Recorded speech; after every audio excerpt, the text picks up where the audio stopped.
तर जळगावमध्ये रेश्मा काळे या निवडणूक लढण्यावर ठाम आहेत। रेश्मा काळे शिवसेनेच्या बंडखोर उमेदवार आहेत। जळगावमध्ये रेश्मा काळे यांच्या प्रचाराला देखील जोरदार सुरुवात झाल्याचं पाहायला मिळतंय।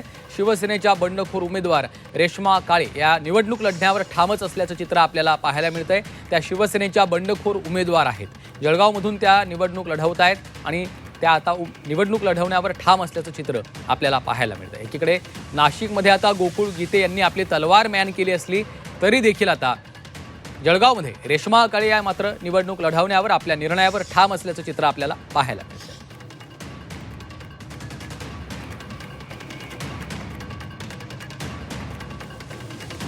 शेवटपर्यंत ठाम आहे। चर्चा चाललेली आज गोकुळ गीते पत्रकार परिषद माघार घेण्याची आपली भूमिका काय? गेल्या 3 दिवसापासून वरिष्ठ त्यांच्या मागे आहेत की पाठिंबा देवा, पण ते पाठिंबा द्यायचं याच्यात नाही आहेत। तसेच मी सुद्धा माझ्या भूमिकेवर ठाम राहणार आहेत आणि माझ्या शेवटपर्यंत मी हे लढाई लढणार। एकीकडे बघायला गेलं तर भाजपच्या वतीनं नंदू महाजन यांचा दावा आहे की आमचाच विजय होणार आहे। आपण देखील प्रचाराला सुरुवात केलेली आहे। गेल्या 3 दिवसापासून आमचाही प्रचार सुरू झालेला आहे आणि समोर ज्यांचं स्वतःहून आमंत्रण येत आहे भेटीचं आणि सर्वांचा रिस्पॉन्स पॉझिटिव्ह येत आहे। कशा पद्धतीने प्रतिसाद मिळतो आपल्याला? पूर्ण जळगाव जिल्हा आपण फिरतात का? चांगलाच प्रतिसाद आहे। 100% विजय आपलाच होणार आणि महिला असतील, पुरुष असतील, हे आपले सर्व लाडके भाऊ बहिणी हे सर्वांचं आशीर्वाद सोबत आहे आणि प्रतिसादही खूप चांगला आहे।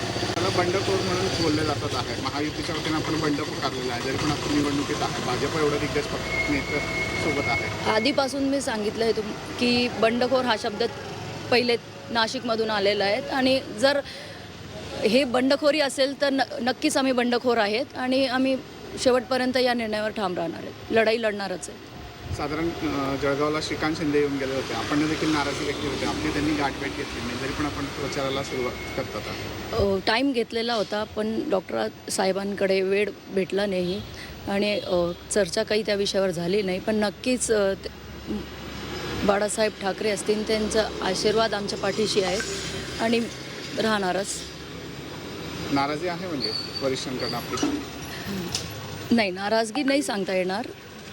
हे जागा शिवसेनेला सुटलेली पाहिजे होती, हे आमची मागणी होती आणि हे जागा आम्हाला भेटली नाही म्हणून आम्ही मी एक महिला म्हणून हा पाऊल उचलला आहे। साधारण आता आपला प्रचार चाललेला आहे, कशा पद्धतीने काही लोकांशी संपर्क आहे? भाजपाच्या कॉन्टॅक्टमध्ये आहे आपल्या? हो, सर्व कॉन्टॅक्टमध्ये आहेत आणि प्रतिसादही 100% चांगला आहे आणि जे मतदार आहेत ते नक्की माझ्यासोबत फिरत आहेत आणि पाठींशी आहे। तसंच महिला आघाडीचे महिलासुद्धा माझ्यासोबत आहेत आणि रिस्पॉन्स चांगला आहे।